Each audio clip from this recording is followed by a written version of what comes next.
கொஞ்சம் சூடாயிருக்கு பாருங்க.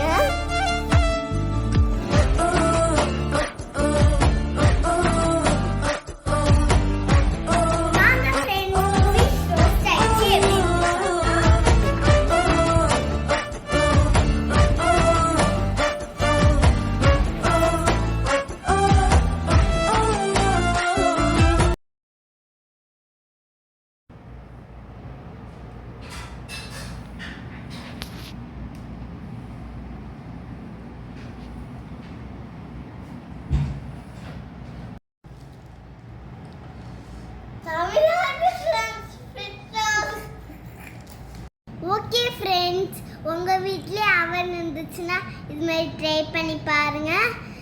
இந்த வீடியோ பிடிச்சிருந்துச்சுன்னா ஷேர் பண்ணுங்கள், கமெண்ட் பண்ணுங்கள், லைக் பண்ணுங்கள். நாளைக்கு இன்னொரு வீடியோவில் அவங்கள மீட் பண்ணுறேன். Bye friends.